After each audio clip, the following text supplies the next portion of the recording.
네, 다시 인사드리겠습니다. 반갑습니다. 네, 뇌교육학과, 네, 왜 뇌교육에 주목하는가, 라는 전체 슬로건으로, 왼쪽에 보시는 총 7회차에 걸쳐서, 네, 일반 시민들까지 무료 특강으로 매주 금요일, 네, 뇌를 잘하는 부모, 뇌를 잘 쓰는 아이. 네, 오늘의 전체 주제이고요. 그 다음에 웰리스를 위한 브레인 트레이닝 중재. 네, 이건 이제 브레인 트레이너 협회 그 실무 책임 맡고 계시는 노영철 교수님. 그리고 요즘에 상담 심리 분야가 뇌를 빼고 얘기하는 건 사실 앞뒤가 맞지 않죠. 과거의 서구 심리학, 지난 1세기에 걸쳐서 이런 심리학이라는 것이 왔지만, 그때는 뇌가 없었을 때고요.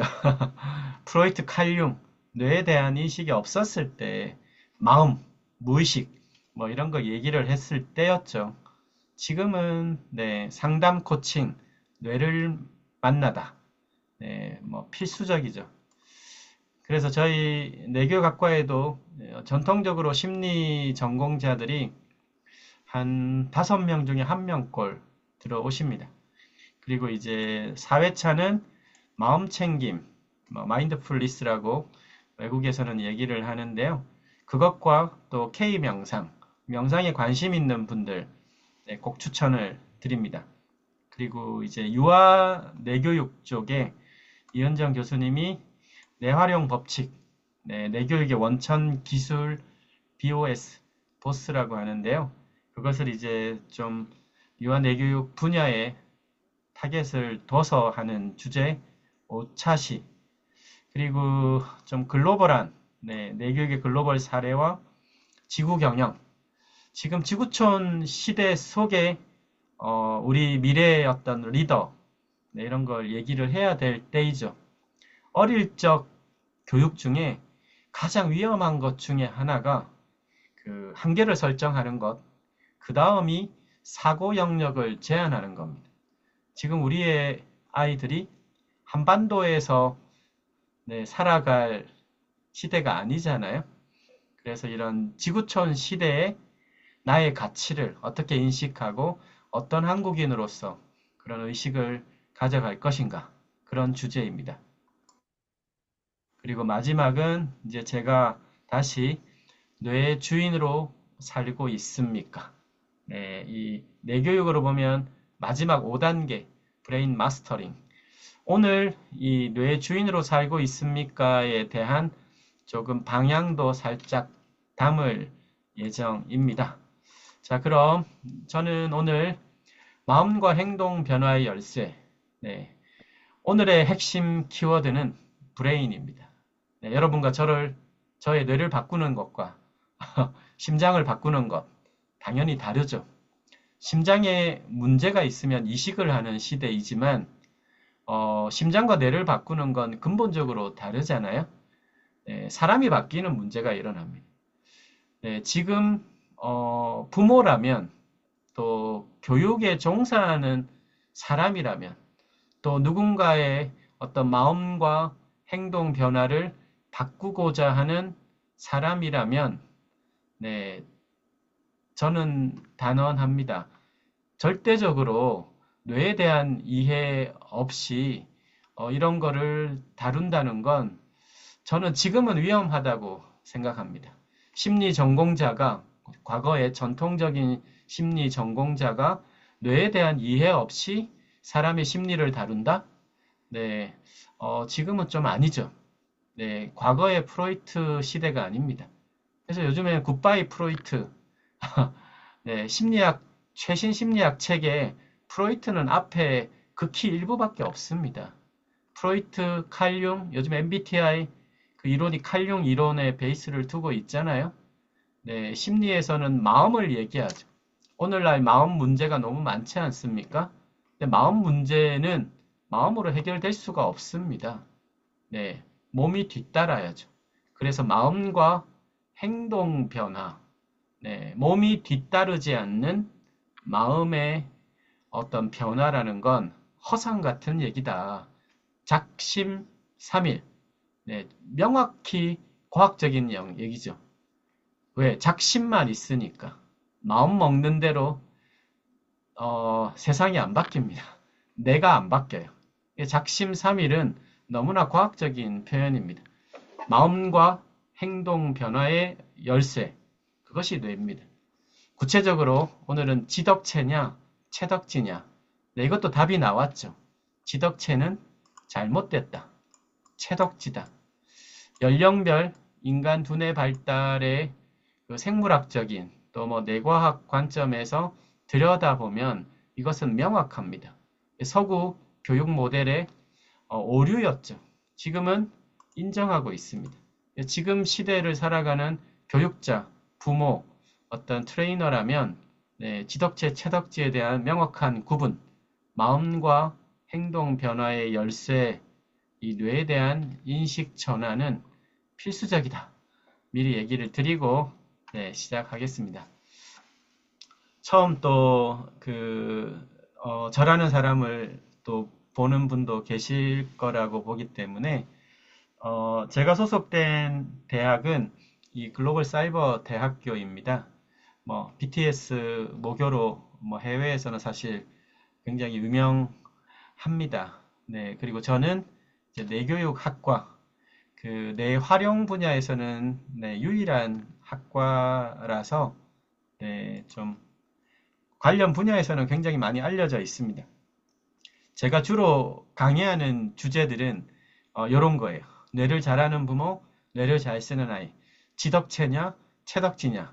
이거는 주로 이제 교육 영역 가서 얘기를 하는 주제입니다. 그리고 요즘은 인공지능, 인공지능 시대에 자연지능 개발.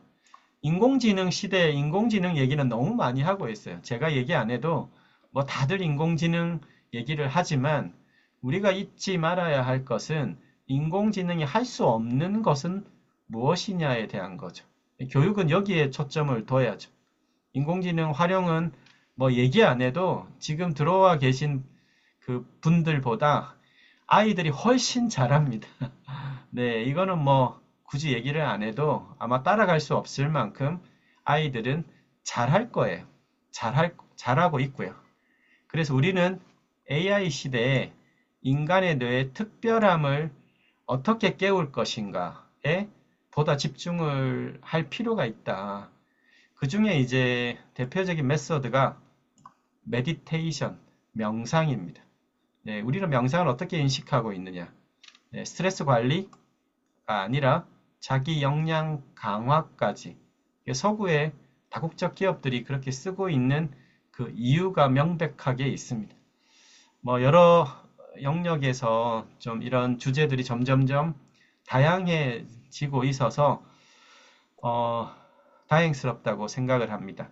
네, 오늘도 이런 연관된 주제가 있고요. 방송에서도 좀 점점 이렇게 많이 하고 있는데 어, 초점은 역시 네, 뇌에 대한 활용 분야입니다. 그리고 네, 뇌 잡지 한국에서는 브레인이라는 잡지가 있습니다. 올해로 18, 18년이 되었는데요. 제가 초대부터 18년간 편집장을 하고 있는데 그 브레인 미디어라는 사이트가 있어요. 여기 기사들이 다 올라가니까 네, 여기 오늘 혹시 처음 보신 분들은 뇌에 대한 좀 내가 접근 가깝게 두고 싶다는 분들은 이 브레인 미디어를 즐겨찾기로 두시고 꼭 기사들을 이렇게 조금 핫 오르는 것들은 보시면 네, 딱딱한 뇌과학 잡지가 아닙니다. 뇌활용 매거진이고 뭐 네이버나 이런 데도 검색되고요. DBP나 혹시 대학에서 들어오신 분들은 대학 도서관에 모두 검색이 됩니다. 디지털 잡지로 공급을 하고 있으니까 무료로 네, 다 보시면 좋겠고 이거 꼭 손에 쥐고 나는 인쇄물로 보고 싶다 하는 분들은 네, 뭐 그런 구독도 하시고 저한테 뭐 오는 건 없습니다. 저는 재능 기부로 지금 편집장을 하고 있습니다. 네, 그 목적도 제가 매경에 한 3년 반 정도 연재를 했는데 여기 주제들 잘 보시면 다 활용 쪽입니다. 네, 오늘의 포인트도 사실은 딱 이건데요. 뇌 딱 얘기하면 그 의사들이 공부하는 거 아니야? 그 과학자들이 연구하는 거 아니야? 그 얘기를 항상 해요. 네, 그 부분은 좀 바꿨으면 싶습니다.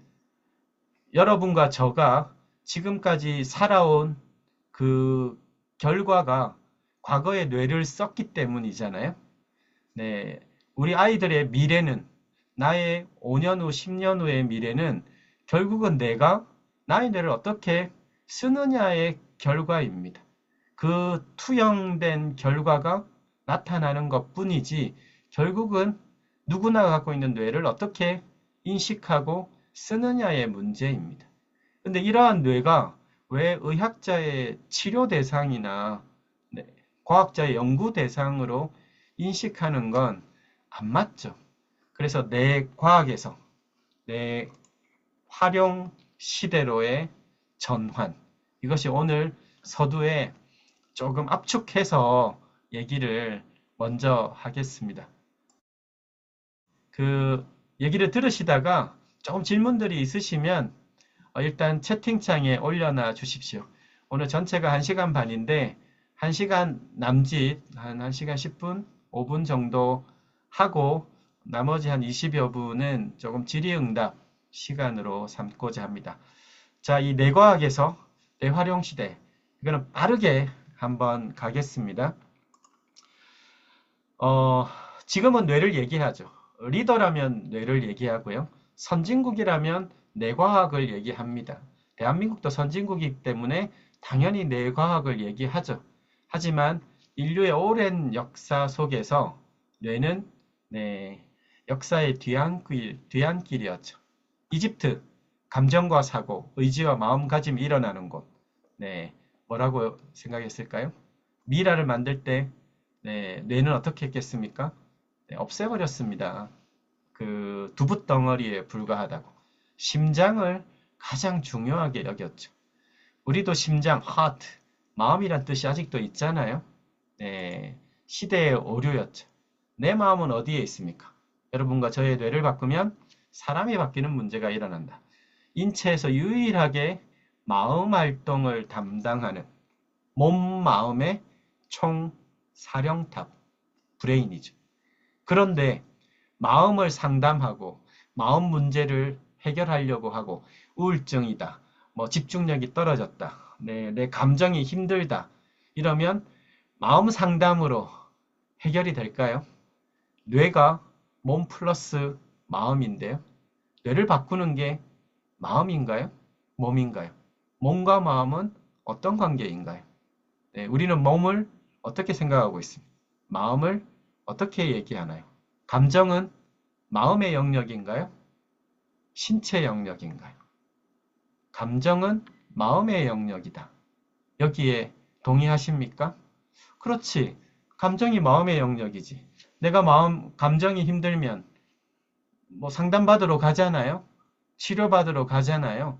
마음 상담을 하잖아요. 감정은 마음의 영역인데 과연 진실인가요?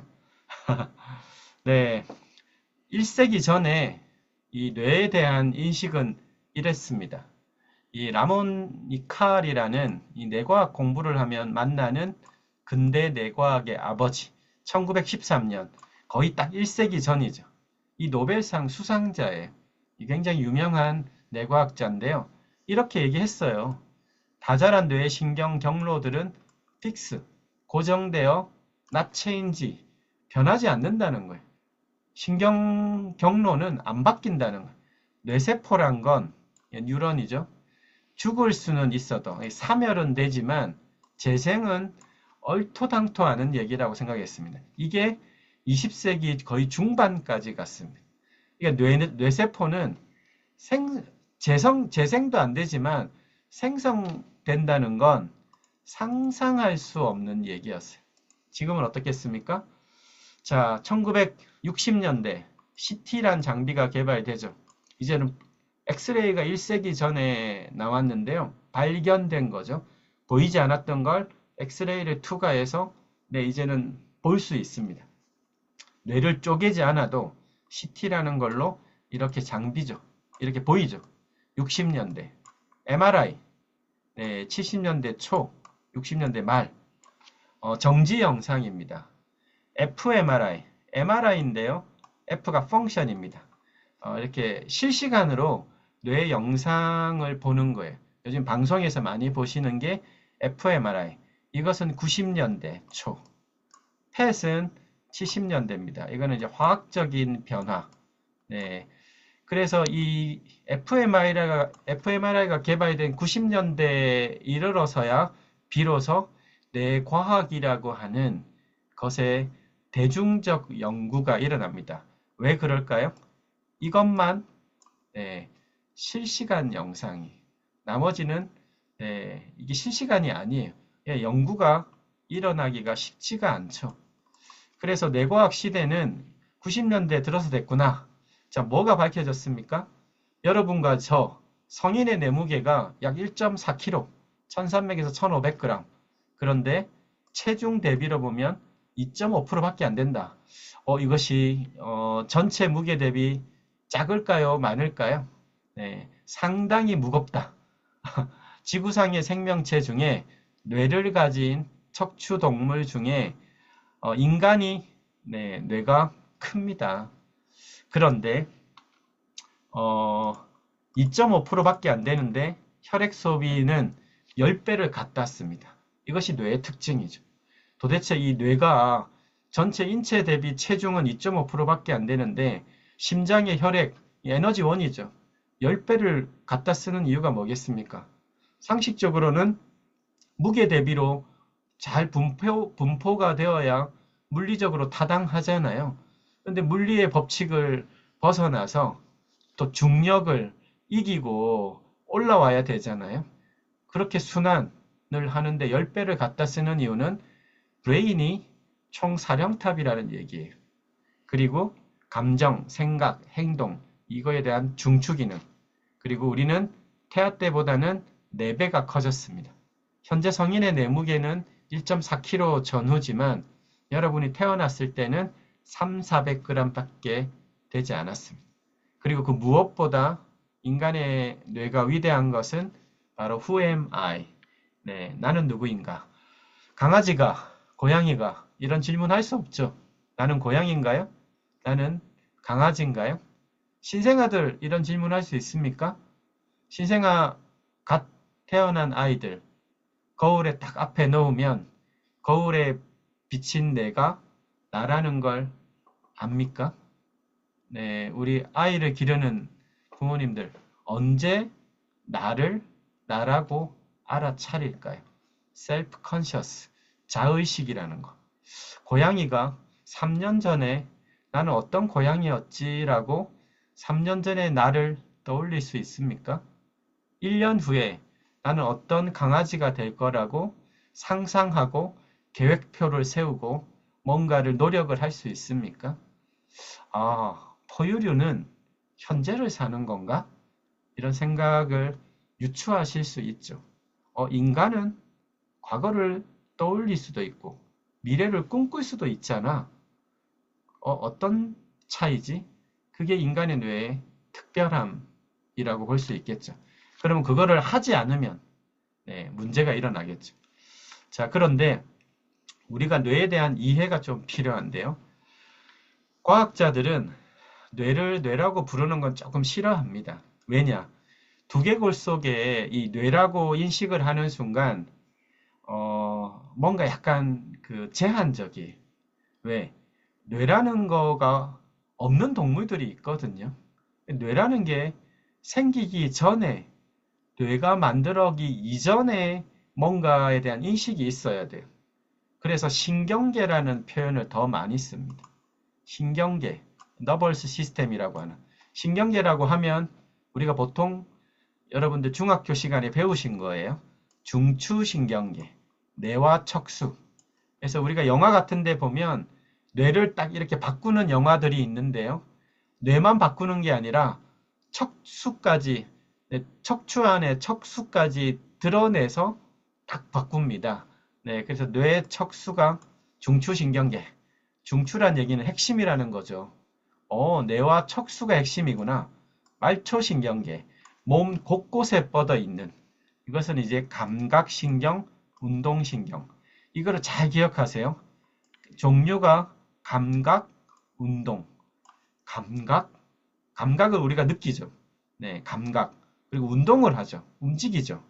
움직이니까 어떤 감각이 필요해. 또 감각이 있으니까 잘 움직일 수 있어. 감각과 운동은 필수적인 거예요.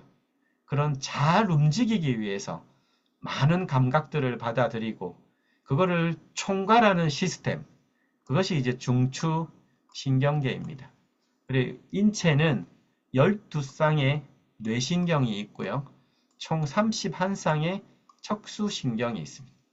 이게 신경계죠. 이렇게 있는데 이것의 시작이 당연히 엄마 뱃속에서 나올 거 아닙니까? 그래서 엄마 뱃속에서 나오면 이제 이 수초화라고 하는 우리 뇌를 공부한 분들은 다 아실 텐데 이런 신경세포 하나예요. 이게 1000억 개가 있습니다. 아기가 태어나면 1000억 개. 그런데 여기로 보면 이제 그 안에 핵이 있고요. 이렇게 덴드라이트라고 해서 바깥에서 딴 쪽에서 신호를 전달받아서 나오는 건 하나입니다. 신기하게 생겼죠. 받는 거는 여러 개, 인풋은 여러 개인데 아웃풋은 하나로 모여 있는 게 인간의 뇌의 독특한 뇌세포의 구조예요. 동일합니다. 이게 1000억 개가 있어요. 그래서 처음에는 이게 그냥 구리선 같은 건데요. 나와가지고 뭐가 계속 움직이고 활동을 하면 피보기 쉬워집니다.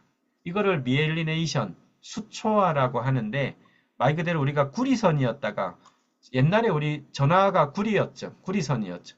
그 다음에 광케이블로 바뀌지 않습니까? 그러니까 피보기 쉬워지죠. 그러면 누수도 없고 누전도 없고 굉장히 속도가 빨리 가죠. 우리가 지금 인터넷망 보면 생각하실 수 있죠. 이런 것이 태어날 때 네, 이게 별로 없죠. 15개월이 지나면 엄청나게 뭐가 많아지죠. 2년이 지나면 더 많아집니다. 이것이 수초화, 그러니까 그 피복이 계속 아이들의 뇌에서 씌워지는 거예요. 운동신경이 감각신경보다 먼저 수초화된다. 움직임이 핵심이라는 거예요. 우리는 동물이잖아요. 움직임이 핵심이다. 아이들이 안 움직이면 어떻게 될까요? 태어나서 열심히 기는 아이들을 열심히 보행기 태우고 열심히 업고 다니면 어떻게 될까요? 열심히 두 발로 훈련하는 아이에게 아니면 열심히 기고 있는데 기는 게 조금 애처로워 가지고 길지 못하게 하면 어떻게 되겠습니까? 지금은 그렇게 잘 움직이고 잘 상호작용을 하고 잘 활동을 하면 뇌가 이렇게 복잡하게 바뀝니다. 뇌는 훈련하면 변화한다. 이거를 20세기 뇌과학의 가장 위대한 성과라고 하는 뇌가소성이라고 합니다. 인간은 지구상에서 최고의 학습뇌 구조를 갖고 있어요. 여기 흰색 이런 거 보이시죠? 예, 그리고 엄청나게 이 정글처럼 되어 있잖아요. 처음에는 이런 정글이 아니었겠죠. 그런데 처음에 젓가락질을 아이들이 한 3, 4살 때 하나요? 처음에 할 때 당연히 젓가락을 못 하죠. 그럼 이게 한번 딱 생깁니다. 이게 젓가락을 쓸 때 필요한 이 신경망이 한번 신호가 쫙 가요. 그 다음에 10번, 100번, 1000번 그렇게 가면 거기에 부적합한 신경망은 끊어지고 젓가락질을 할 때 가장 최적화된 신경망이 패턴화가 일어납니다. 많은 정보가 주고받을 테니까요. 그래서 어느 순간 아이가 갑자기 젓가락을 딱 할 때 그 순간 최적의 패턴화가 딱 일어나요. 이게 바로 젓가락 신경망이 되는 거예요. 그렇게 한번 패턴화가 일어나고 나면 그 다음부터 젓가락을 사용할 때는 더 이상의 큰 자극이 일어나지 않죠. 이것을 익숙해진다, 습관화가 된다, 뭐 속도가 빨라진다, 생산성이 높아진다. 그래서 이것이 바로 뇌의 가소성, 훈련하면 변화하는 인간의 뇌의 최적의 학습 뇌 구조이자 기능입니다. 그래서 이런 연결망, 이걸 시냅스라고 부릅니다. 뇌세포는 1000억 개지만 이 시냅스는 뭐 100조 개, 1000조 개까지도 가능한, 뇌세포 숫자가 중요한 게 아니라 연결망이 중요하다. 어떤 연결망을 갖고 있습니까? 이거를 커넥텀이라고도 하는데요. 인간은 끊임없이 연결을 갈구합니다. 그래서 이렇게 점점 패턴화가 되는 거예요. 이것이 이제 성인의 뇌까지는 폭발적으로 성장을 하고요.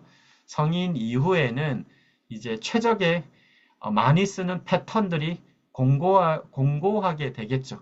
뇌에 길이 없다가 길이 막 생기는 거면 처음에는 그 국립공원이 없겠지만 나중에는 국립공원들이 막 생기겠죠. 그러면 뭐 나이가 점점 들면 그냥 갓길 안 가잖아요. 국도도 잘 안 가죠. 대로만 가죠. 그렇게 가면 어느 순간 나이가 시간이 빨리 가는 것 같고 점점 뭐가 하루하루가 비슷비슷한 것 같고 뭔가 익숙함을 선택하는 것 같고 뭔가 틀이 강해지는 것 같고 그런 것도 이 신경망의 특징입니다. 나의 선택이라기보다 나의 뇌가 그렇게 만들어 놓은 나의 신경망에 따라서 하루의 라이프 스타일이 그렇게 가게 만드는 거예요. 조금 무서운 얘기죠. 10대 아이들을 보고 너 참 틀이 강해, 너 참 답답해 이런 얘기를 하지 않는 이유는 뇌가 끊임없이 만들어가는 과정이기 때문에 뭔가가 고착해야 될 위험성이 없습니다. 그런데 나이가 40이 되고 50이 되고 60이 되면 이 신경망이 강해지겠죠. 굵어지겠죠. 길이 넓어지겠죠. 그러면 그런 길만 가게 되니 주로 그런 틀이 공고해지겠죠. 그래서 나이가 들어서 유연함을 갖춘다는 거 쉽지 않습니다. 순수함을 유지한다는 거 어렵죠.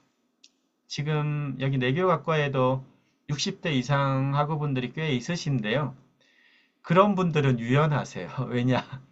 60이 넘어서도 내가 새로운 학습을 하고 또 이 뇌교육이라고 하는 공부가 이렇게 막 딱딱한 공부를 하는 게 아니거든요. 그러다 보니 당연히 학습에 대한 자발성, 또 능동성, 그리고 이런 공부와 이런 훈련 과정을 습득하면서 일어나는 뇌가 바뀌니까요. 뭐 딱 좋죠.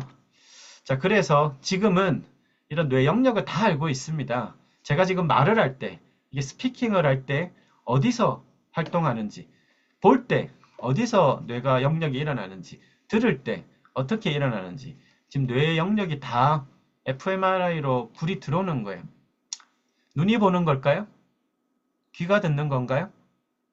과학적으로 표현하면 눈이 아닌 뇌가 보고 귀가 아닌 뇌가 듣는 겁니다. 옛날에 잘못 알았을 때 눈이 본다 이렇게 생각을 했어요. 시각장애인들 언젠가는 인공눈을 만들면 다 해소되겠다 이렇게 생각했던 적도 있습니다. 눈이 본다는 착각이죠. 눈은 카메라 역할입니다. 눈이 본다라고 하는 눈이 보는데 눈은 앞에 있잖아요. 근데 눈이 보는 것은 어디 있습니까? 뒤쪽에 있죠. 시각 중추는 머리 뒤통수에 있어요. 눈이 보는 건가요? 여기에 눈이 있죠. 눈은 카메라 역할이다. 신호가 전달돼서 시신경으로 전기 신호가 바뀌어서 중앙부에 있는 살라무스, 시상으로 중개소 역할을 합니다. 시상으로 전달을 해서 보는 신호가 들어왔구나. 그러면 뇌 뒤쪽으로 넘깁니다. 여기에 비주얼 콜텍스가 있어요. 여기에서 3D 상을 딱 띄워주면 비로소 여러분이 지금 화면을 보고 계신 거예요. 여러분의 눈이 보는 게 아니라 여러분의 뇌 속 뒤쪽 후두엽에 도달한 신호가 3D로 상을 만들어준 그 3D 상을 여러분이 지금 보고 있는 거죠. 그래서 눈이 아니라 뇌가 만든 상을 보는 겁니다. 뇌가 만들어낸 세상을 우리는 보고 듣고 판단하고 있는 거예요. 똑같은 빨강을 봐도 각자의 빨강이라는 거예요. 조금씩 다른 거죠. 똑같은 사과를 봐도 사과에 대한 느낌은 다 다를 거예요. 사과를 좋아하는 사람이면 좋아한다는 과거의 감정이 더 쉬워져서 사과를 보고 계시겠죠. 그러지 않은 사람, 사과를 맛나게 먹었던 사람은 사과를 딱 보면 맛나는 감정, 좋은 감정이 일어나서 사과를 보고 있겠죠. 똑같은 걸 보는 게 아니다. 이제는 뭐 이렇게 선명한 뇌 영상도 만들어내는 시대가 되었습니다. 치매, 금세 예측이 되겠죠. 자, 그래서 이렇게 뇌를 연구하기 시작한 게 90년대 본격화된 겁니다. 대한민국도 98년 뇌연구 촉진법을 제정을 했습니다. 그래서 10년 주기로 이렇게 가고 있죠. 자, 이때부터 변화가 일어납니다. 일상에서. 과학이 바로 일상의 변화를 만드는 건 아니에요. 그런데 이 뇌과학은 뇌에 대한 걸 다루다 보니 일상의 변화와 아주 밀접합니다. 그 첫 번째가 교육이죠. 그리고 건강이죠. 그래서 뇌과학 교육의 융합 흐름이 1999년 OECD, 선진국 클럽이죠. 교육혁신위원회 세리에서 학습과학과 뇌연구 프로젝트, 이것이 이제 본격화되어서 교육에서 뇌라고 하는 연구가 들어가기 시작하면서 신경교육, 뇌기반 학습, 뇌기반 교육, 뇌교육, 이런 융합 교육적 흐름들이 일어나기 시작했습니다. 뇌교육이란 단어를 쓴 것은 대한민국이 처음이다. 이쪽은 선점을 하고 있습니다. 그래서 이 의대 안에서 다뤘던 뇌가 밖으로 튀어나온 겁니다. 뇌가 치료의 대상만은 아니니까요. 최초의 것은 1986년 MIT 뇌인지과학과. 자, 카이스트가 보세요. 2007년 바이오 뇌공학과.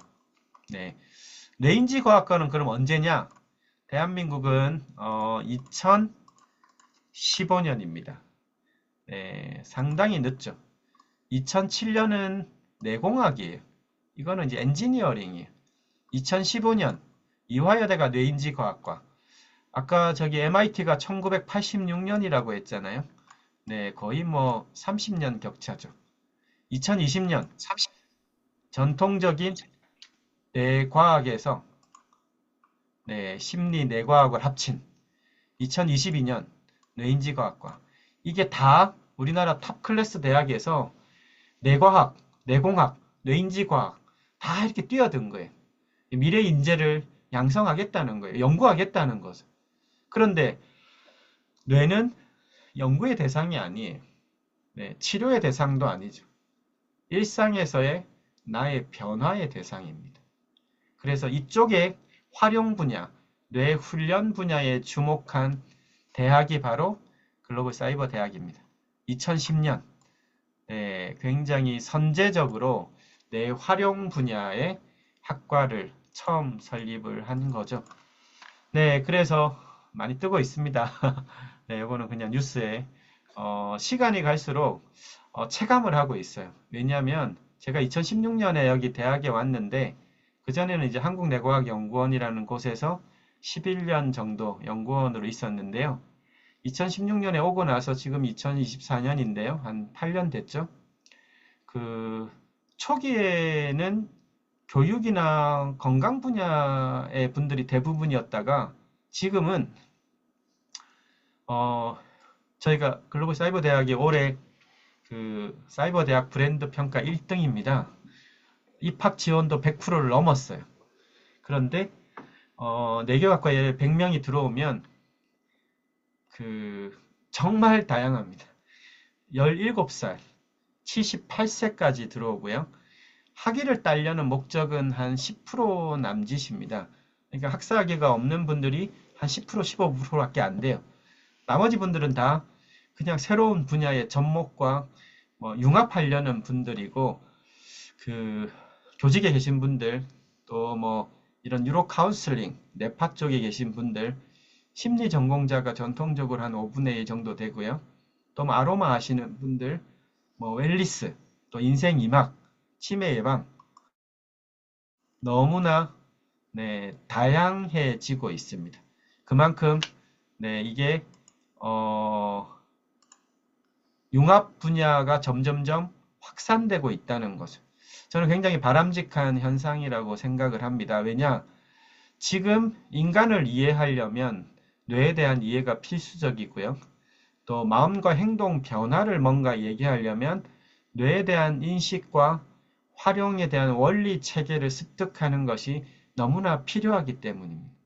네, 그 이유를 또 한번 얘기를 드리겠습니다. 지금으로 딱 10년 전에 우리나라, 지금 이제 대구로 이사를 갔는데요. 우리나라 그 임용고시 합격한 교원들을 교육하는 그 교육원이 저기 방배에 있었거든요. 근데 10년 전에 이 중등 신임 교원 그 연수를 처음 했어요. 네. 뇌에 대한 에일리언 브레인이죠. 이 외계인의 뇌를 이해하자. 여기 보면 그 뇌 이해를 통한 청소년 교육. 네, 여기가 접니다. 네, 제가 처음 여기서 했어요. 미국은 2000년대 초반부터 했습니다. 미국도 중등 교원을 시작했어요. 전 세계적으로 중등 교원 대상으로 이런 두뇌 관련한 연수를 하는 이유는 우리나라는 사춘기, 뭐 미국은 뭐 외계인의 뇌, 이게 성인기 발달 과정의 가장 막바지 공사 시기이기 때문에 이 교육이 먼저 중요하다. 왜냐?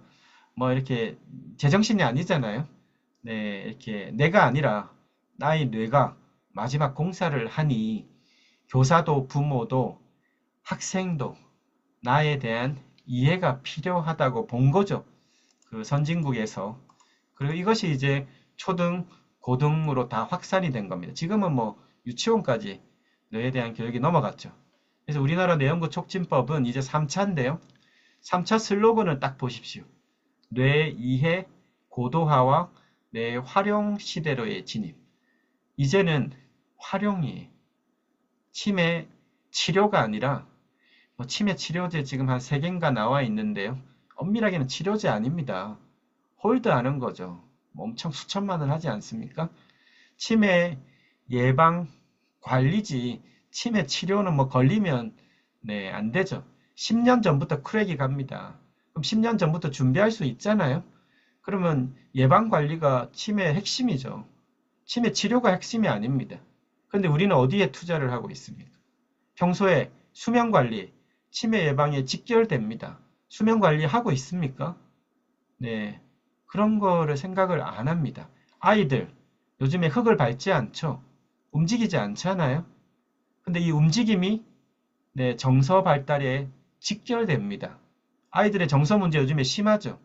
네, 그런데 왜 신체 활동을 등한시하죠? 네, 우리가 모르기 때문에 나중에 문제가 터지면 요즘 묻지마 폭력, 묻지마 살인 이런 것도 일어나잖아요. 왜 일어나겠습니까? 그 전에 한 10년은 크랙이 가는 겁니다. 중간중간에 댐퍼 역할을 할 수 있음에도 하지 않았던 거죠. 개인이, 가족이, 사회가. 지금은 바뀌어야 된다. 지금은 이제 또 하나의 거대한 변화가 있습니다. 여기 뇌파 검사를 해보신 분들 꽤 있으실 텐데요. 뭐 아이 대상으로도 유아는 금합니다. 유아는 뇌파 검사를 금합니다. 교육부도 금하고 있고요. 저도 금합니다. 왜냐? 뭐 뇌가 한참 발달하고 있는데 뭐 뇌파를 딱 찍어가지고 뭐다라고 딱 확정 짓는 거 위험하죠. 예, 초등학교 고학년 조금 안정된 뇌파를 보려면 근데 요즘은 초등학교도 고학년도 그 배경 뇌파라고 있어요. 그러니까 외부적 자극을 주지 않고 가만히 있을 때 이거를 이제 배경 뇌파 혹은 자발 뇌파라고 하는데 이 3분을 견디질 못합니다. 네.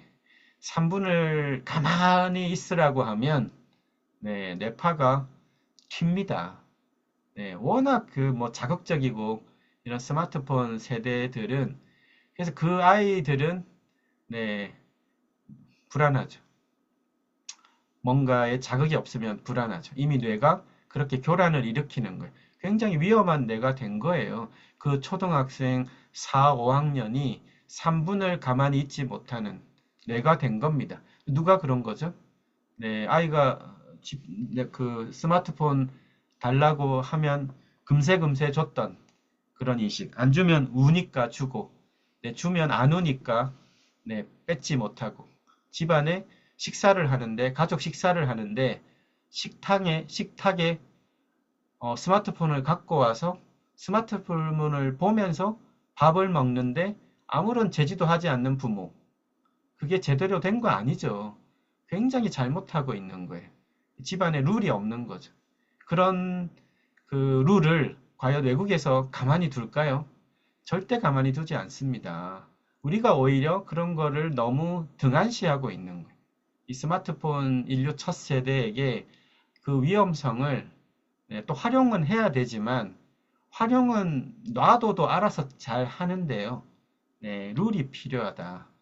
지금은 어디까지 갔느냐면요. 요즘에 아마 주변에 취준생들 있으면 금세 아실 텐데 지금은 과거처럼 대면 평가를 잘 하지 않습니다. 이렇게 그냥 지금 저희들 이렇게 들어온 것처럼 1시간에서 1시간 반 정도 그냥 집에서 컴퓨터로 접속해서 바로 평가를 해요. 누구하고? 인공지능하고. 여기에서 게임도 시키고요. 여기서 자동으로 질문도 하고요. AI가 질문하고 답을 하고 하면서 이것들을 평가하는 겁니다. 무엇을 평가할까요? 스펙 평가를 하지 않겠죠. 역량 평가를. 그래서 지금은 스펙에서 역량 중심 평가로 급속도로 체인지가 되고 있습니다. 우리나라 저기 실리콘밸리 있죠. 판교. 판교에 많은 IT 기업들이 포진되어 있는데요. 상당수의 IT 기업들이 이미 역량 중심 평가로 전환을 했습니다. 지금은 어느 대학을 나왔다, 뭐 어떤 학점이다, 자격증이 몇 개다, 이런 걸 갖고 평가를 하지 않는 흐름이 엄청 많아졌습니다. 아직은 이제 유지를 하고 있는 게 이게 스펙 평가를 공공기관, 그 다음에 금융회사, 네, 좀 그 정도죠. 그런 쪽은 아직 유지를 하고 있지만 또 R&D 분야, 연구개발 분야는 또 그렇게 할 수가 없어요. 예, 그런 부분을 제외하면 상당수가 역량평가로 바뀌고 있습니다. 그 역량평가를 할 수 있었던 그 배경도 바로 뇌과학의 발달 때문에 네, 뇌 발달로 되고 있다. 심지어 이렇게까지 나왔습니다. 네, 심지어 이게 뉴로게이저라는 아주 첨단의 기업인데요. MRI를 측정해서 10세에서 15세 40분 측정합니다. 169개, 현재는 9개, 169개 항목의 분석 보고서 220페이지짜리 보고서를 부모에게 딱 줍니다. 측정하면. 네, 대단하죠. 이런 분석 서비스도 나왔어요. 뇌 분석 서비스. 아이의 뇌가 궁금한. 그래서 요즘에 강남 엄마들이 많이 하고 있습니다. 네, 그래서 이제 중요한 건 뭐겠습니까? 이런 진단이 중요하지 않아요, 사실은. 네. 앞으로 더 첨단의 서비스가 나올 겁니다. 이게 우리나라에서 최초로 한 서비스예요. 굉장히 저도 개인적으로 잘 아는 기업인데요. 네, 아주 저명한 학자들이 연구 그룹으로 붙어 있는 회사입니다. 예, 전 세계에서 한국에서 처음 낸 거예요. 자, 이런 뇌분석 서비스가 부상을 하는 시대에 우리는 살아가고 있어요.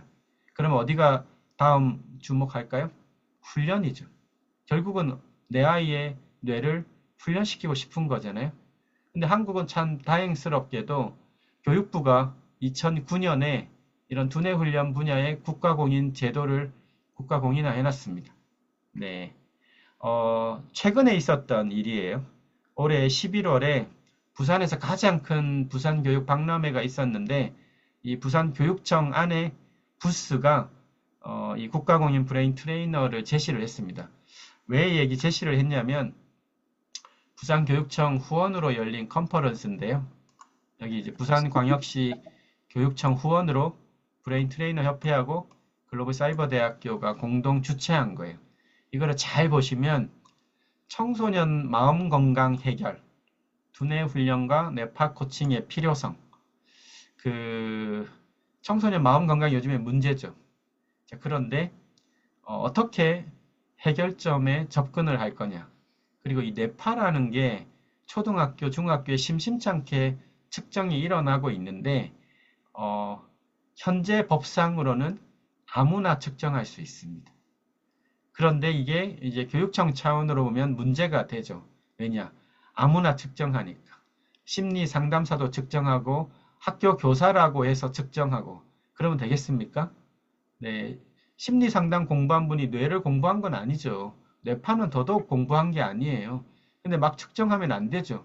교사라고 해서 아이들의 뇌파를 측정하면 안 되죠. 네, 안 되는 거 아닙니까? 공식적으로 들어가면 의료 정보까지 전문가들은 해석할 수 있는데 자운의 뇌파 균형이 깨어지면요. 우울증 상태예요, 보통. ADHD, 기본적인 진단도 어느 정도 할 수 있죠. 정확하게 이 로 데이터라고 그 기본 데이터를 분석하면 상당히 많은 그 아이의 정보를 얻을 수가 있어요. 그거가 제재 없이 네, 공유가 되고 하면 되겠습니까? 그래서 부산교육청에서 이제는 조금 전문가 그룹이 필요한 거 아닌가? 일반 상담사가, 상담교사가 할 수 없게 그래서 브레인 트레이너 협회와 또 이런 내교육 학문화, 내교육 특성화 대학인 글로벌 사이버 대학교와 3자 협약을 올해 6월에 했습니다. 그리고 그 첫 컨퍼런스를 이 부산 교육 박람회 안에서 개최한 거예요. 그거에 대한 지금 이제 토론을 하는 장면입니다. 이게 아마 2025년에는 상당히 더 큰 변화를 만들어 갈 겁니다. 그래서 여기 오늘 참석하신 그 분들은 꼭 알고 계십시오. 뇌파를 아무나 측정하면 안 된다. 또 뇌를 아무나 얘기하면 안 된다. 전문가 그룹이 필요하다. 자, 이제는 IQ 얘기는 안 하시는 때죠. 아직도 IQ 얘기하시는 쪽은 아니다. IQ 검사하는 시대가 아니잖아요. 개인은 오케이. 집단은 NO. 네. 그래서 다중지능 이미 1983년에 나왔습니다. 네, IQ 100년 역사를 무너뜨렸죠. 중요한 건 네, 마음이라는 이 지능이란 건 다양하다는 거예요. 근데 IQ 부모 세대들은 네, IQ가 좋다. 공부를 잘하면 머리가 좋다. 공부 위에 걸 잘하면 재능이 높다. 이런 표현을 IQ 부모 세대가 쓴다는 게 문제죠. 지금 20대들은 IQ 검사를 하지 않은 세대입니다. 지금 35세, 한 40세 넘어가면 IQ 검사를 했던 세대죠. 그 세대의 격차가 있습니다. 그래서 그 IQ의 틀로 다중지능 I를 재단하면 안 됩니다. 네, 신체 운동지능, 지능이 높은 거예요. 몸을 잘 쓰는 친구들. 대인지능, 친구들 잘 사귀는 친구들 있죠. 공감도가 높은 친구들 있죠. 네, 지능이 높은 거죠. 자성지능, 자기에 대한 강단점을 잘 파악하는 친구들 있죠. 지능이 높은 거예요. 자연의 탐색을 잘하는 친구들, 지능이 높은 거죠. 그리고 마지막 9번째, 실존지능. 이게 영성지능인데요. 나의 능력을, 나의 역량을 조금 더 확장된 이로운 사회를 위해서 쓰고자 하는 좀 그런 굉장히 그런 리더십이 있는 친구들. 그런 좀 전체적인 공헌의 그 책임감이 있는 친구들. 굉장한 좋은 지능입니다. 이거는 칭찬받아 마땅한 이제 미래의 능력이죠. 이런 걸 추천하는데 이런 시대 변화는 우리가 이제 인식을 하면 이제는 지금까지 얘기한 걸 보면 뇌죠. 네. 그래서 뇌에 대한 이해는 필수적인데 이제는 보다 구체적으로 조금 들어가 보겠습니다. 지금까지 얘기 드린 내용을 토대로 지덕체는 왜 잘못되었는지, 채덕치가 왜 당연한지를 이제 우리는 알 필요가 있다. 인간은 어떻게 변화하는가? 인간은 어떻게 성장하는가? 인간의 의식은 어떻게 높아질 수 있는가? 이것이 인류의 오랜 질문이었습니다. 모를 때는 종교였죠. 철학이었죠. 그리고 심리학에서 오랜 시간 다루었고요. 지금은 이제 뇌라고 하는 측면에서 인간은 어떻게 변화하는가를 들여다 봐야겠죠. 마음이 중요한가? 몸이 중요한가? 마음과 몸이란 건 어떤 관계인가? 이제 여기에 인사이트를 가질 필요가 있습니다. 자, 가까운 우리 서울대학, 우리가 모든 부모들이 원하는 서울대학의 그 교육대학이죠. 사범대학, 사범대 학장님이십니다. 이분이 특별한 건 서울대 사범대 학장인데 첫 체육 전공 출신 학장이. 네, 체육학은 끄트머리입니다. 그렇지 않습니까? 네, 체육 중요하게 생각하십니까? 체육 교과, 아이들 뭐 신경도 안 쓰죠. 그런데 서울대 사범대 사상 체육 전공 출신의 첫 사범대 학장이 나왔는데 이분이 낸 저서가 몸 교과서예요. 아니, 체육 전공 출신이니까 몸 당연한 거 아닌가? 당연하지 않아요. 이분이 왜 이런 걸 냈냐? 왜 우리의 교육에는 몸을 다루지 않을까? 다 지식평가잖아요. 왜 이렇지? 이런 궁금증을 가지신 거예요. 대한민국 넘버원 대학, 가장 똑똑한 인지학습이 충만한 아이들이 들어오는데 뭔가 결여가 돼 있어요. 뭔가 아쉬운 게 있는 거죠. 뭘까? 뭘까? 고민을 하시고 이 책을 내고요. 알았어요. 근대 교육 시스템이죠. 우리는 근대 교육 시스템이다. 정확하게는 서구의 근대 교육 시스템. 데카르트 얘기를 하세요. 네, 정신과 신체가 분리되어 있다. 심신이원론. 지덕체. 서구 교육 모델이죠. 지를 중심으로 지력사회. 과목을 쪼개고 표준화된 지식을 주입한다. 사범대라는 건 단과대학인데 교육의 근본적인 문제를 다루는데 뭔가 왜 이렇게 쪼개고 과목을 학습시키고 학습하고 또 학습시키고 이게 어디서 온 거야? 네, 데카르트 때부터. 데카르트가 누구지? 네, 다 아시죠? 나는 생각한다, 고로 존재한다. 서구 근대 철학의 아버지. 16세기 인물입니다. 정확하게 이렇게 얘기했어요. 우리의 마음은 몸과 별개이며 기능적으로 독립되어 있다. 몸의 감각이라는 거, 우리가 어떤 경험을 통해서 이게 몸의 움직임을 통해서 감각이 마음으로 그때는 이제 뇌로 전달이 되는데 가장 중요한 건 이성인이 이 이성적 사유를 방해하니 그릇되게 만드니 몸의 역할을 제한해야 된다라고 봤어요. 여기에서 심신이원론이 체계화됩니다. 심신, 몸과 마음은 이원, 분리되어 있다. 여기에서 서양의 근대 교육도 지력 중심으로 간 거예요. 왜냐? 마음이 중요하니까. 몸은 도구에 불과하니까. 그런데 세상이 지나고 지나서 이제 이 사범대 학장님은 2020년 모든 신입생들에게 필수적으로 공부를 뭘 시키냐? 뇌 공부를 시킵니다. 당연한 수순이죠. 참 다행스럽다고 만나서 그 작년에 여러 얘기를 조금 나눴는데 지금도 저희 대학에도 글로벌 사이버 대학도 본교도 방문하시고요. 저기 서울학습관도 방문을 하셨습니다. 왜 방문을 하셨을까요? 저희가 뇌교육의 유일한 특성화 대학이니까. 이분은 뇌에 관심이 있으시죠. 근데 뇌에 관심이 있다는 얘기는 몸에 관심이 있고 마음에 관심이 있고 그 다음 뇌에 관심이 있어요. 왜냐? 교사들은 필수적으로 뇌 공부를 해야 된다. 당연하죠.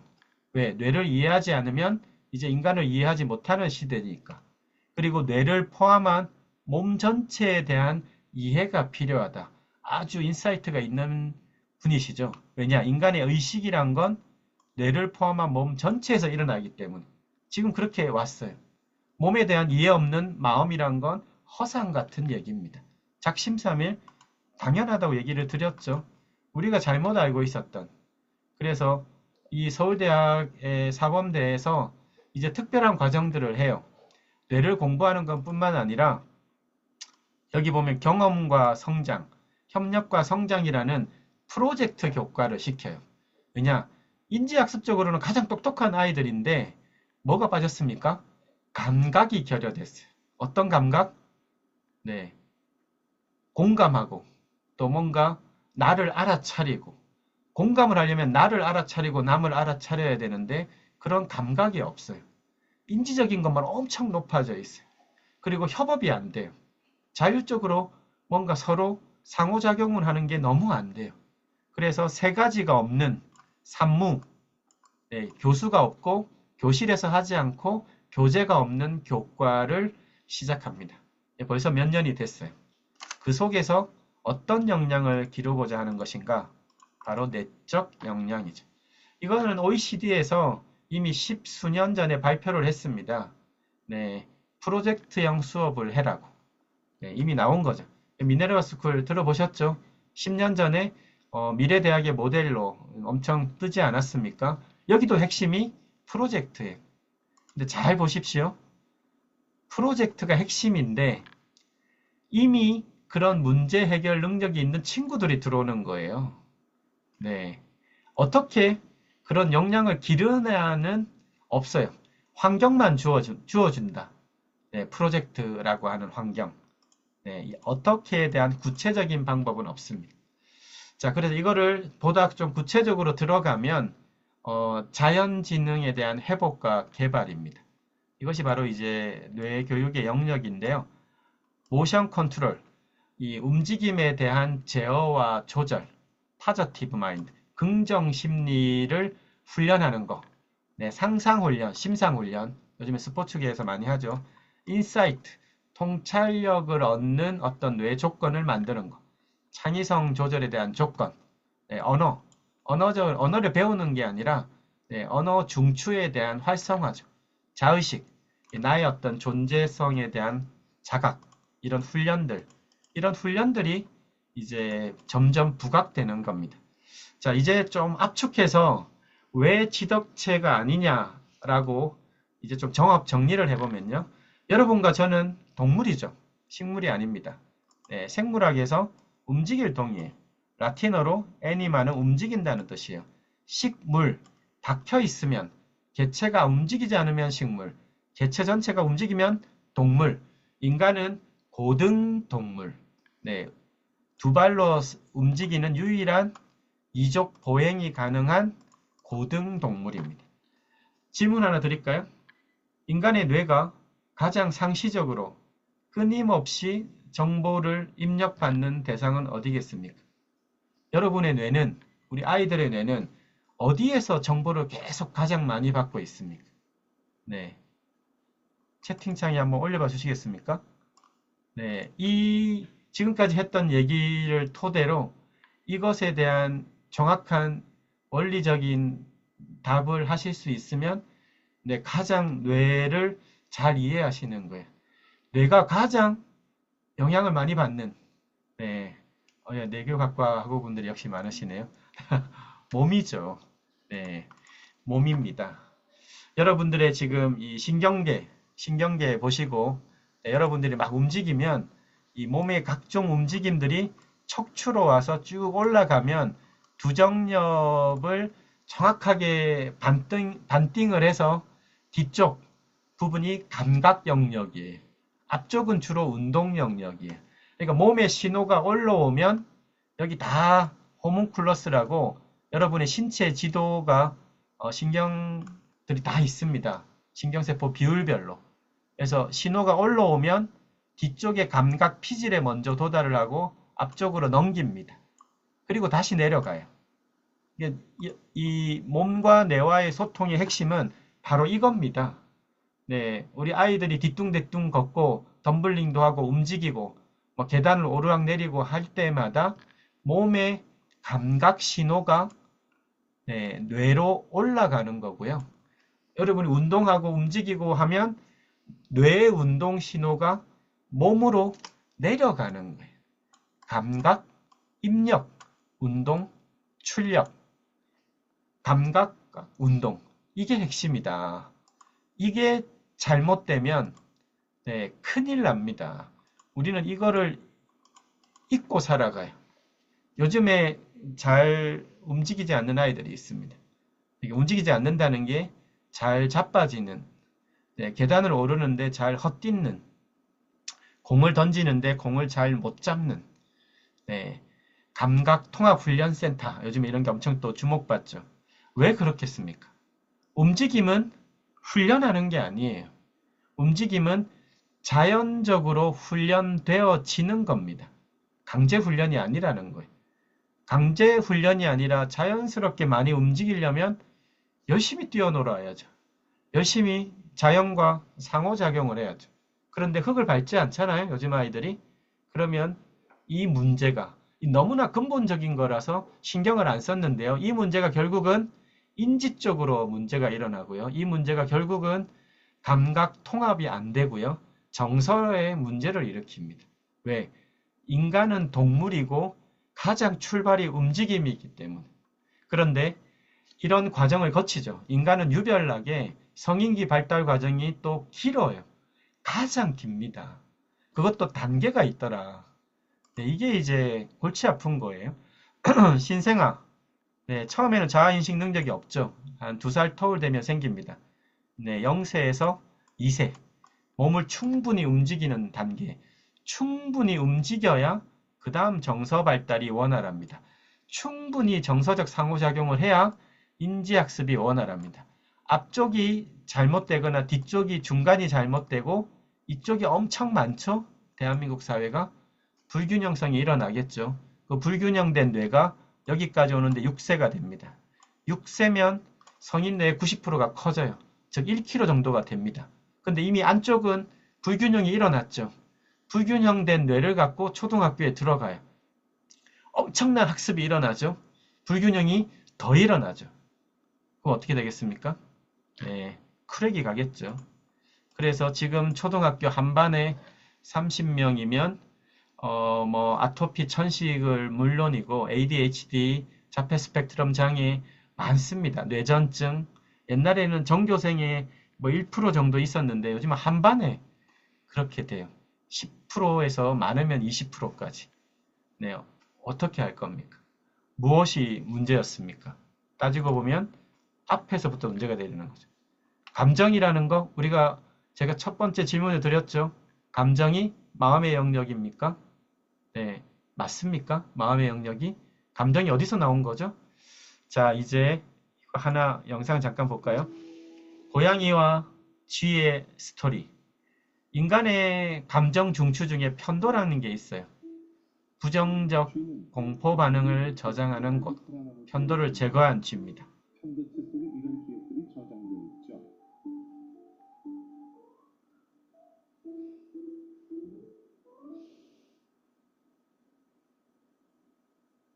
떨고 있죠? 처음 본 쥐도 고양이를 두려워합니다. 왜? 유전자의 전이가 되니까요. 자, 그런데 편도를 제거해 버렸어요. 그러자 놀라운 일이 벌어졌습니다. 쥐는 고양이를 전혀 무서워하지 않았습니다.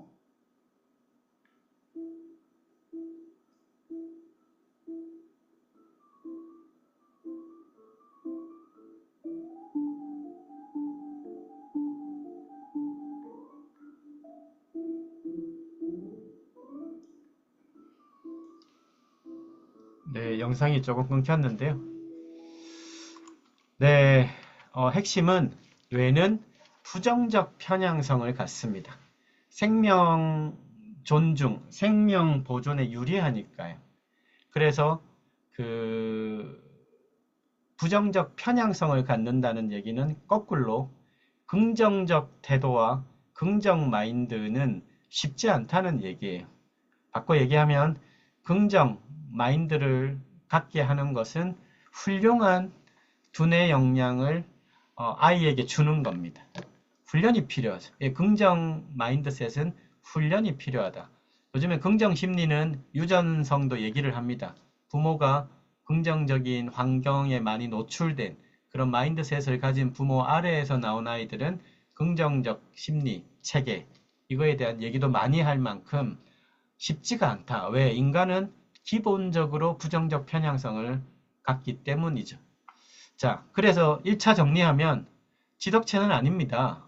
채덕지입니다. 지금 움직임에서 계속 발달을 해왔잖아요. 이 순서와 충만함이 결여되면 문제가 심각해진다.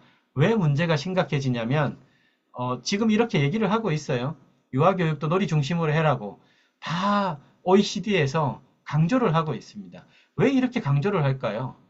뇌과학이 발달한 지는 수십 년이 됐는데 왜 지금 이렇게 유아들은 놀이 중심으로 하세요. 신체 놀이가 중심입니다. 교구 놀이는 다음이에요. 라고 하는데도 불구하고 네, 왜 문제가 심각해지고 있으니까요. 왜 앞으로 더 심각해진다고 얘기를 할까요? 자, 이 아이들은 그냥 잠깐 지나가고요. 저희가 지난번에 좀 전에 얘기 드린 감정은 마음 아닌 신체 영역이다. 네, 이 얘기에 얘기를 잠깐 더 드릴게요. 그 항상성이라고 있습니다. 우리가 지금 몸 상태가 좋으시면 감정이 좀 덜 일어나잖아요. 근데 우리가 지하철이나 버스에서 딱 부딪히면 내 몸 상태가 안 좋으면 쉽게 짜증이 일어나죠. 감정의 변화는 신체 균형이 깨어지면서 일어나는 거예요. 감정이 없는 동물들이 있죠. 네. 감정이 없는 해파리가 감정이 있습니까? 해파리는 근데 동물이잖아요. 움직이니까 해면 동물이라고 합니다. 근데 인간은 다르다. 자, 조금 전에 그 데카르트 얘기를 했죠. 그리고 400년이 흘렀습니다. 지금 인류 대표적인 뇌과학자라고 부르는 이분입니다. 안토니오 다마지오. 이분이 무슨 얘기를 했냐? 정서와 느낌이라는 거. 마음이죠. 이 마음은 몸에서 올라오는 거다. 네. 느낌이라는 거. 우리가 어떤 느낌을 갖는다. 어떤 정서적인 상태를 갖고 있다. 이거는 몸과 분리된 게 아니라 몸에서, 세포 수준에서, 또 기관, 조직 수준에서, 또 충동, 동기에서. 근데 이게 자동 항상성이라 내가 알아차리지 못할 뿐이지만 내 몸에서 뭔가가 이렇게 일어나고 있는데 그것이 어느 순간 올라오는 거예요. 그래서 내가 그때 알아차리는 거죠. 그래서 데카르트 에러. 데카르트는 잘못됐다고 세계적인 뇌과학자가 400년이란 시간이 흘러서 이제 얘기를 하고 있죠. 이제 마음만을 얘기하지 말라는 거예요. 마음의 문제를 마음으로 해결하려고 하지 말라는 거예요. 심리학에 마음이 없었죠. 지금 최신 심리학에 소매틱을 얘기하고 있지 않습니까? 여러분 좋은 상담센터를 구분하는 기준은 소매틱 훈련을 하느냐를 보는 거예요. 이 상담센터가 최소한 마음만을 다루고 있냐, 몸의 신체 기반 치료를 얘기하냐, 뇌까지 얘기하면 베스트죠. 네. 우리의 지금 부모님들이 아이들의 마음이 힘들다고 마음으로 뭔가를 해결하려는 것은 네, 아니다는 거예요.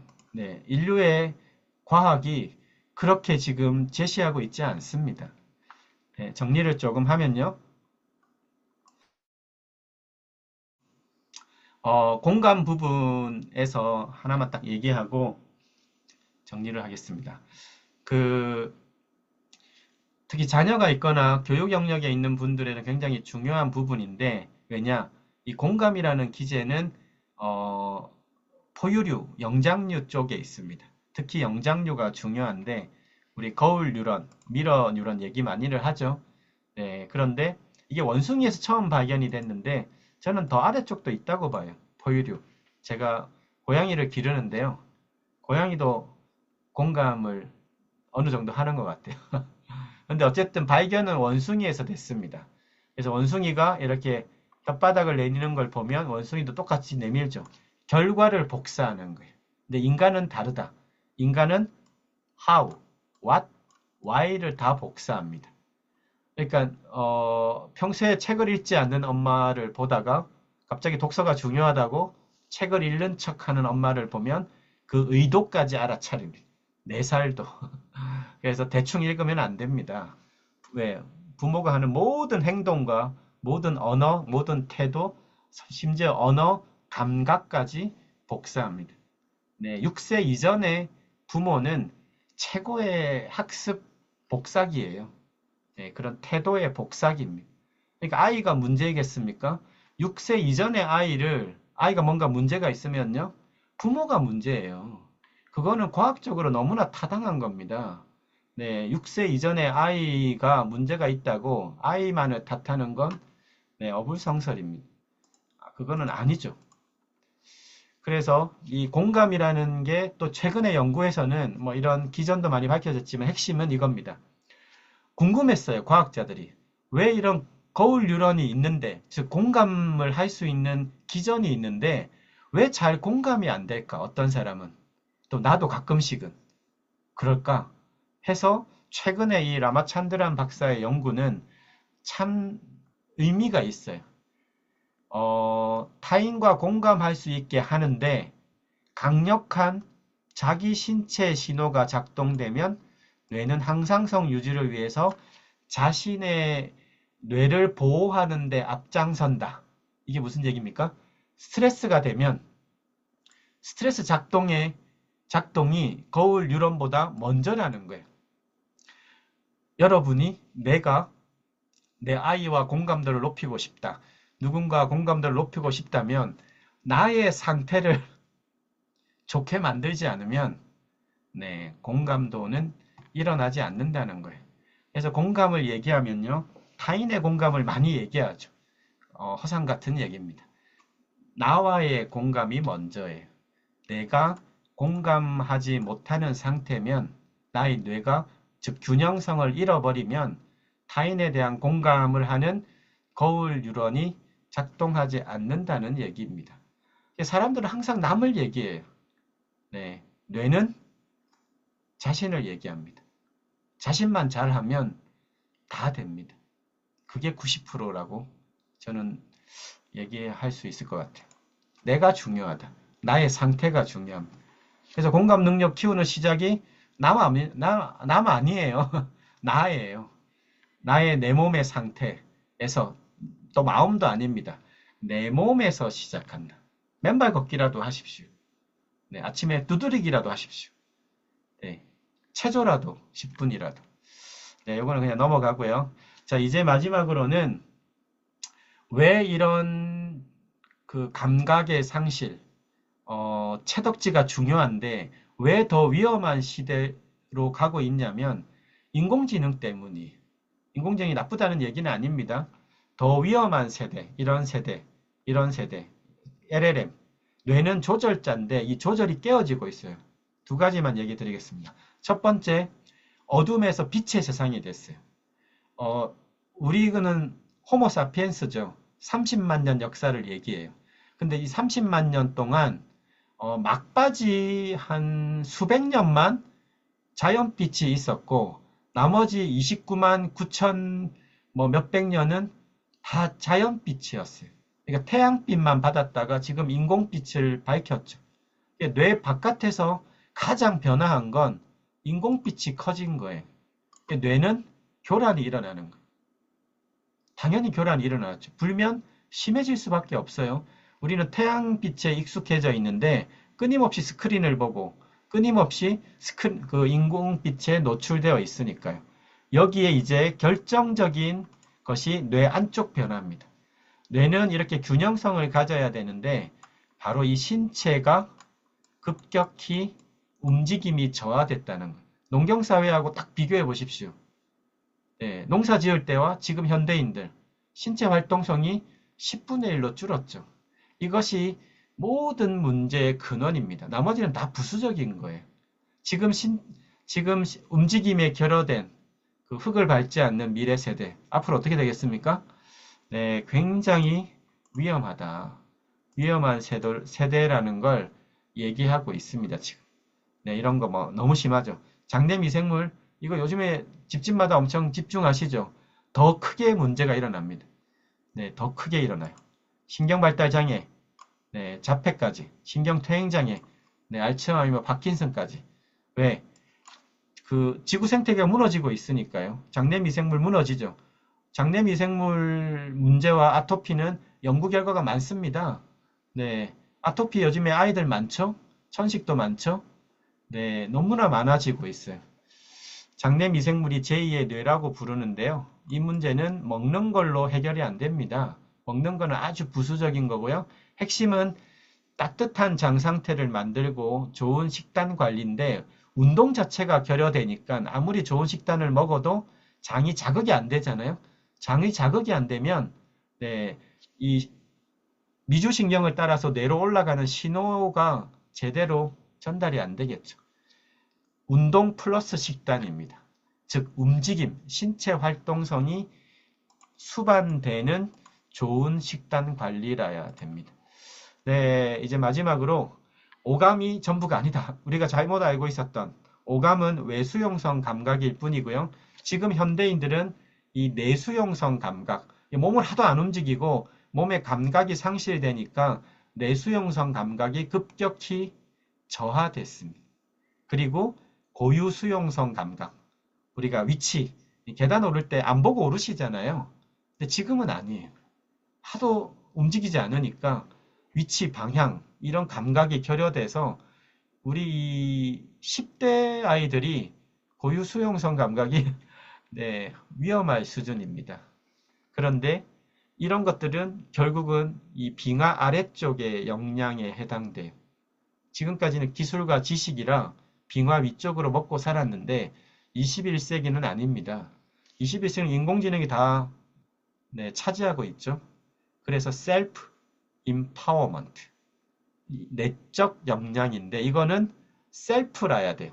스스로 계속 자기의 감각을 깨우고 자기의 가치를 확인하고 계속 채워서 넘쳐 흐르는 그것이 내적 역량이라고 얘기를 합니다.